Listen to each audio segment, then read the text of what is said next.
"Jennifer, we're downsizing, and you're the first to go," Samantha said with a grin that made my stomach turn. Effective immediately.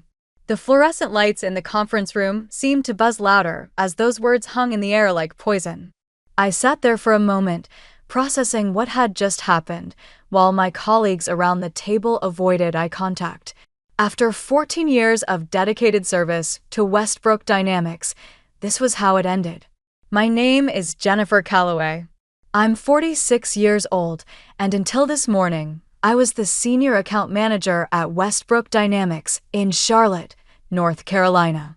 For the past 14 years, I had poured my heart and soul into this company, managing some of our largest corporate accounts and building relationships that went far beyond simple business transactions. I wasn't the flashiest employee. I didn't play office politics, and I certainly didn't kiss up to management. But I was reliable, consistent, and deeply respected by everyone who mattered, our clients. When Samantha Kerr took over as our new department head 6 months ago, I knew trouble was brewing. She was one of those people who confused being loud with being effective, who thought that shaking things up was automatically an improvement. During her first week, she made it clear she wanted to revolutionize our approach to client relations. She scheduled unnecessary meetings, implemented new tracking systems nobody asked for, and constantly questioned methods that had been working perfectly for years. "I think we need to inject some fresh energy into this department," she announced during one of her endless staff meetings. "Some of these account relationships have gotten a little too comfortable, a little too personal. We need to maintain professional distance." I remember thinking at the time how wrong she was, but I held my tongue. In my experience, business relationships built on genuine trust and personal connection were the strongest foundation a company could have.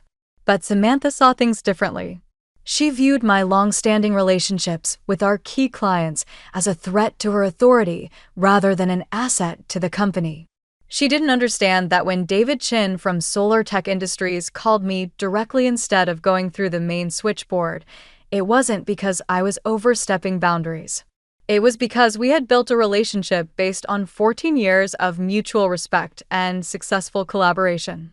As I sat in that cold conference room, watching Samantha's satisfied expression, I realized this moment had been inevitable from the day she walked through our doors. She had been looking for a reason to get rid of me, and the convenient excuse of company downsizing had finally given her the ammunition she needed. What she didn't realize was that she had just made the biggest mistake of her professional career. Looking back, I should have seen the signs earlier. The way Samantha would interrupt my client calls, insisting on being included in conversations that had been perfectly fine without management oversight for years. The way she scrutinized every expense report I submitted, questioning lunch meetings that had been standard practice since before she was even out of college. The way she would make snide comments about old-school approaches during team meetings, always looking directly at me when she said it. My relationship with Westbrook Dynamics hadn't always been this complicated. When I started here 14 years ago, fresh out of a nasty divorce and desperately needing stability for my 2 young children, the company felt like a lifeline.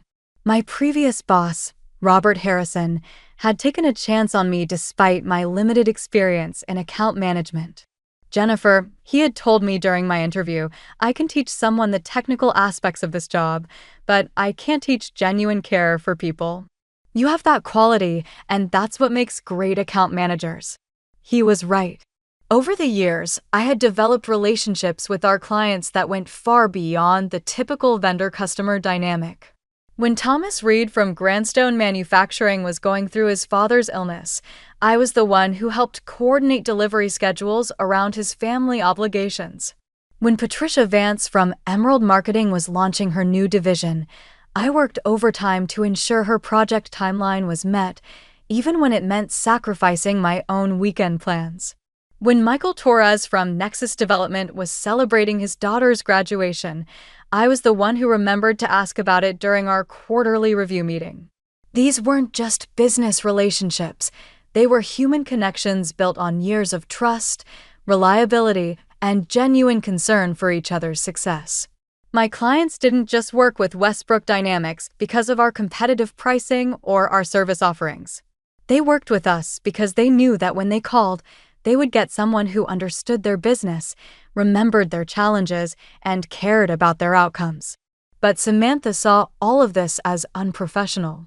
During one particularly uncomfortable meeting 3 weeks ago, she had pulled me aside and said, "Jennifer, I need you to understand that our clients are paying for a service, not a friendship.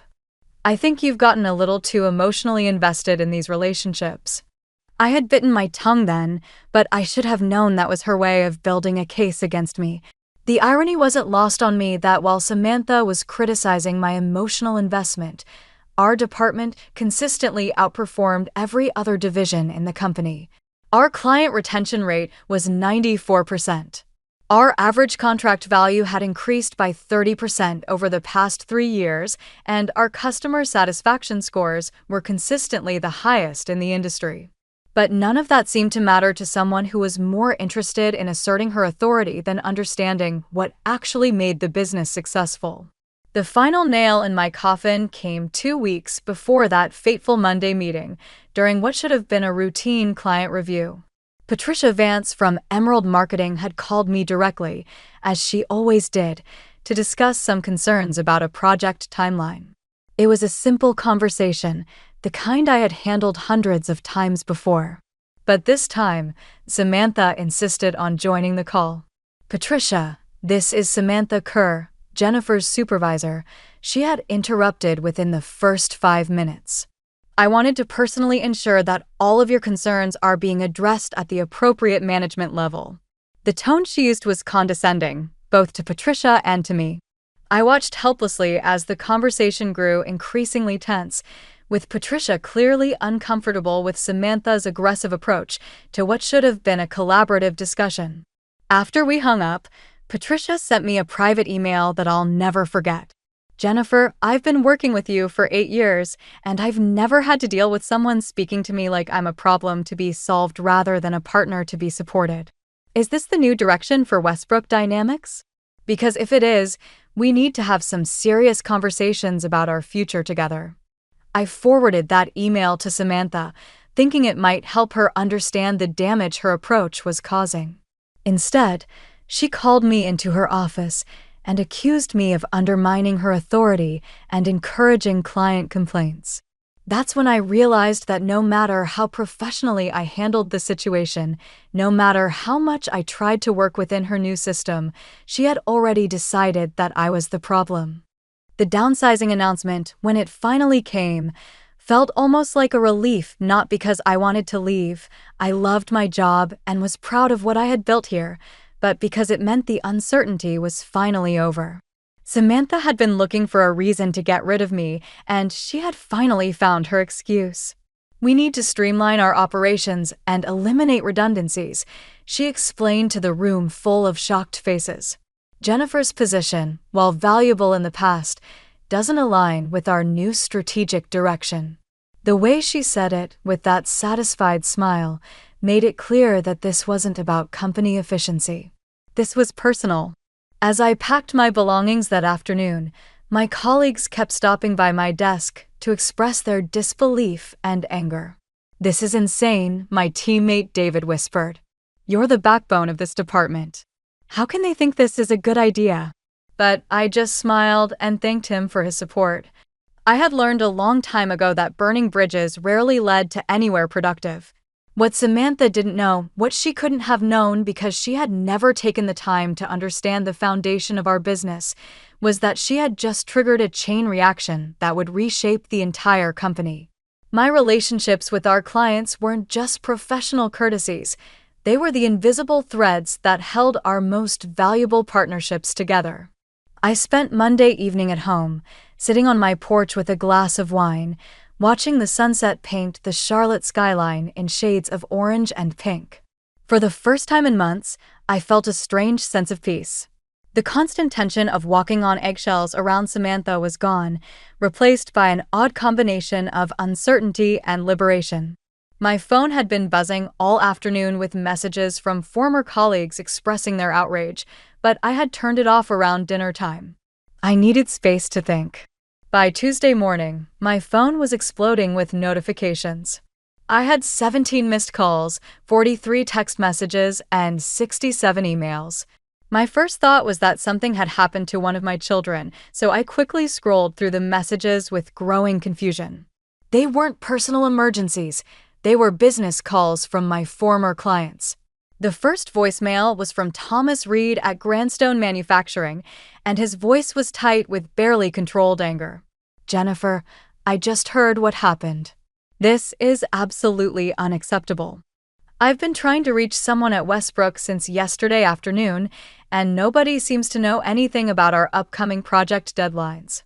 I need to speak with you immediately about our contract." The second message was from Patricia Vance at Emerald Marketing, and she sounded even more upset.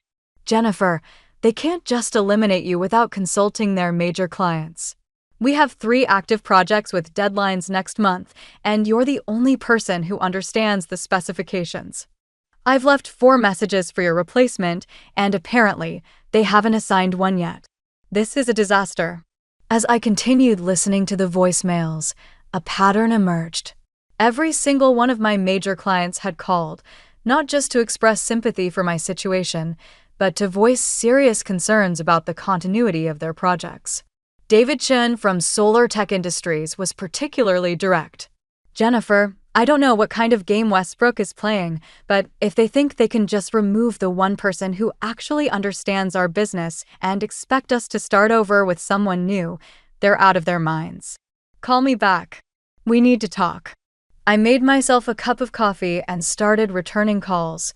The conversations that followed were both heartwarming and professionally explosive. Every client expressed genuine personal concern for my well-being, but more importantly, they all shared the same sentiment.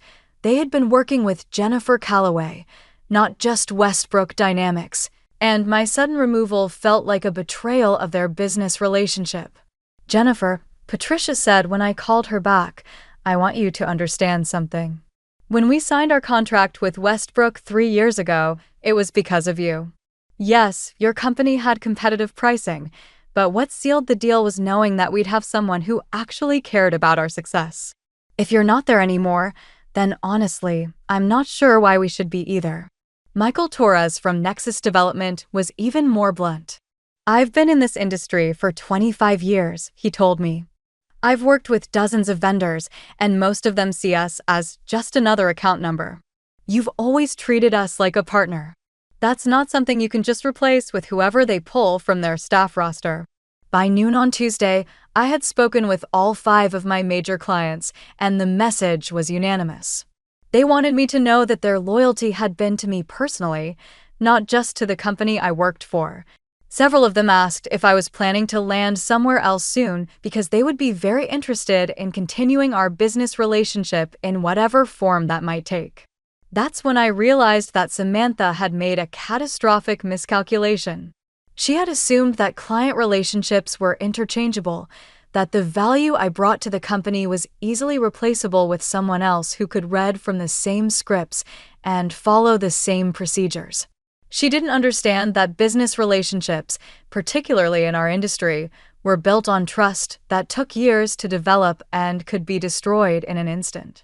Wednesday morning brought the first wave of formal consequences. I was having breakfast when my phone rang with a call from Patricia Vance, but this time her tone was purely business. "Jennifer, I wanted to let you know that I'm sending a formal letter to Westbrook Dynamics this morning requesting an immediate meeting to discuss the future of our contract. After yesterday's conversation, my team and I spent the evening reviewing our agreement, and we discovered that there's a clause allowing us to terminate for cause if there are material changes to the service team without our consent." I nearly choked on my coffee. "Patricia, I don't want you to make any decisions that might hurt your business just because of what happened to me. This isn't about loyalty, Jennifer, though I appreciate everything you've done for us over the years. This is about protecting our business interests. We have critical projects launching next quarter, and the institutional knowledge you've built about our operations isn't something that can be transferred in a training session. If Westbrook wants to maintain our partnership, they need to figure out how to get you back involved, whether that's reversing their decision or arranging some kind of consulting agreement. An hour later, David Chin called with similar news. Jennifer, I'm formally requesting a contract review meeting with Westbrook's senior management. If they can't provide adequate assurance that our project timelines and quality standards will be maintained without you, then Solar will need to explore other options. I've already had my team reach out to 3 of your competitors for preliminary discussions. By Thursday, the situation had escalated beyond anything I could have imagined.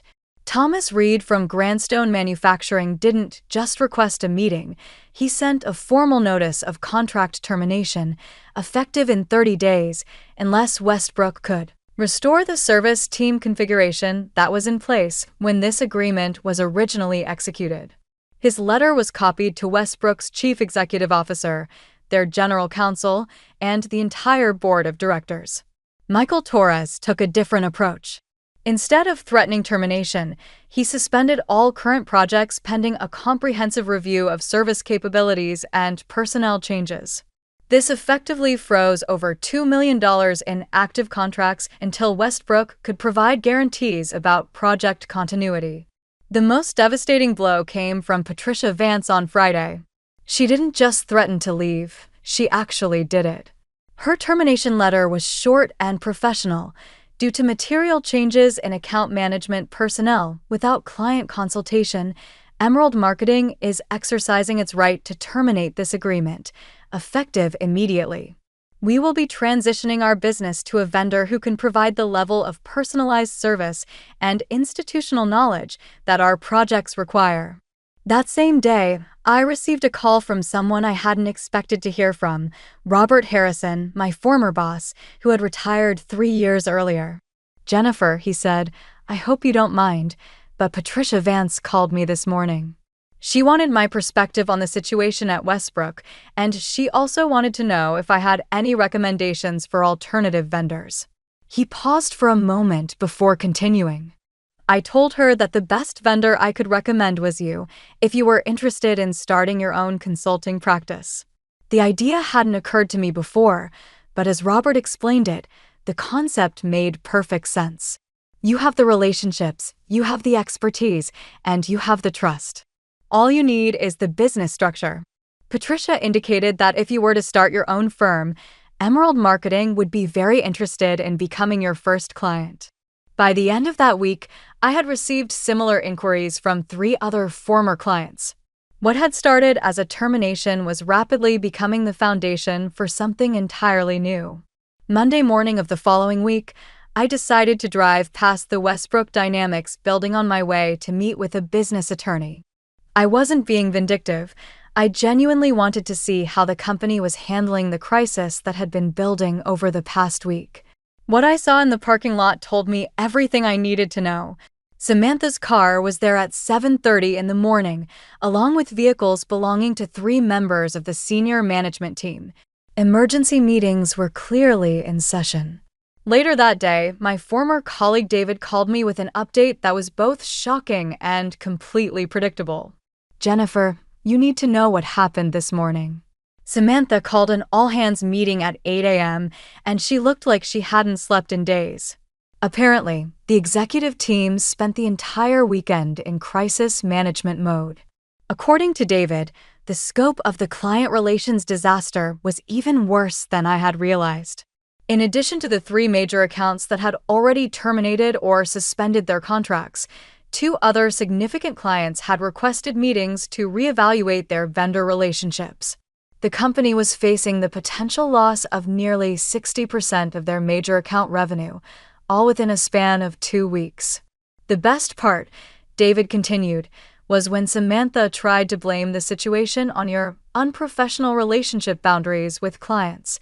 She actually suggested that you had somehow manipulated these companies into retaliating against Westbrook. The executive team didn't buy it for a second. Chief Executive Officer William Bradford had apparently asked some very pointed questions about how the department head could have been unaware of the extent to which major client relationships were tied to individual personnel. When Samantha couldn't provide satisfactory answers, he asked for her resignation, effective immediately.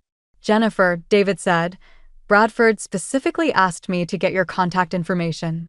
He wants to schedule a meeting to discuss options for bringing you back, possibly with a significant promotion and salary increase." I thanked David for the information, but I had to smile at the irony. 2 weeks ago, Samantha had been so confident that I was expendable. Now, the entire executive team was scrambling to undo the damage her decision had caused. But the truth was, it was too late for Westbrook Dynamics, not because I was vindictive, but because the business landscape had already shifted. That afternoon, I met with Patricia Vance and Michael Torres to finalize the terms of my new consulting firm, Callaway Client Relations. Patricia had agreed to provide startup capital in exchange for guaranteed priority service, and Michael had offered to serve as a reference for other potential clients. Within 3 days, I had signed agreements with 4 former Westbrook clients, with 2 more companies expressing serious interest. The real validation came on Thursday when I received a call from David Chin. "Jennifer, I wanted you to know that Solar Tech has decided to terminate our contract with Westbrook, effective next month. But more importantly, I wanted to ask if you'd be interested in a very different kind of business arrangement." What David proposed was beyond anything I had imagined. Solar Tech was expanding their operations and needed someone to manage relationships with multiple vendor partners. Instead of just hiring me as a consultant, they wanted to bring me on as their vice president of vendor relations, with a salary that was nearly double what I had been making at Westbrook. "The position is yours if you want it," David said, "but I wanted to run it by you first, because I know you've got your own consulting firm getting started." For the first time since this whole ordeal began, I found myself facing a choice between 2 excellent options rather than scrambling to recover from someone else's poor decision. Tuesday morning, exactly 2 weeks after Samantha had gleefully announced my termination, I made my decision. I called David Chin and accepted the position at Solar Tech Industries with one condition: I wanted to maintain my consulting firm for select clients on weekends and evenings.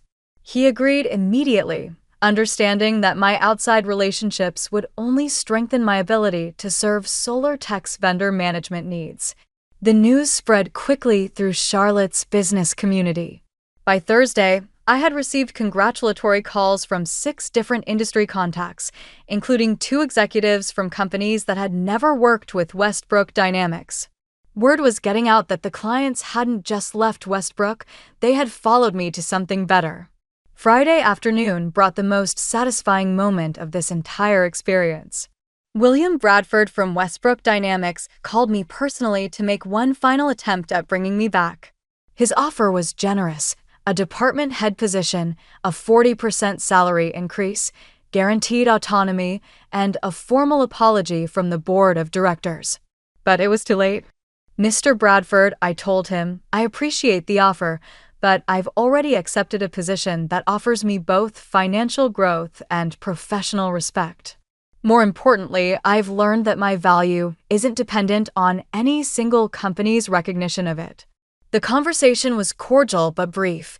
There was no point in dwelling on what might have been when the future was already so clearly mapped out ahead of me. That weekend, I received the final piece of news that completed this entire saga. David from my old department called to let me know that Westbrook Dynamics had announced they were closing the Charlotte office and consolidating operations with their facility in Atlanta. The loss of major clients had made the local operation financially unsustainable. "Jennifer," he said, "I hope you know that everyone here understands what really happened. Samantha destroyed in 2 weeks what took you 14 years to build."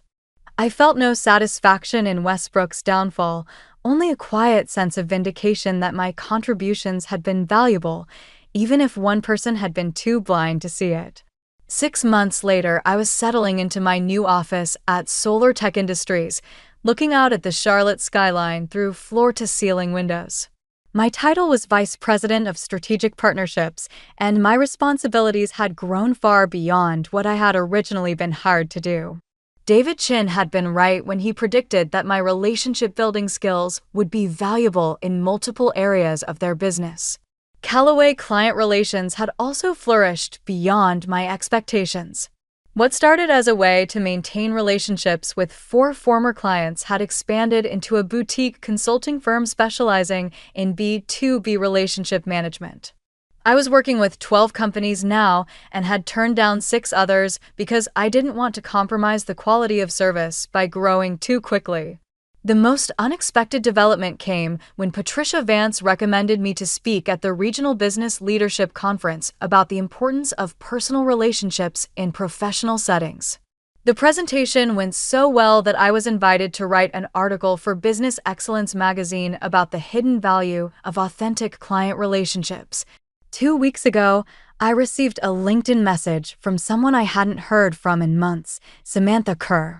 She had found a new position with a smaller firm in Raleigh and wanted to congratulate me on my success and clear the air about any past misunderstandings.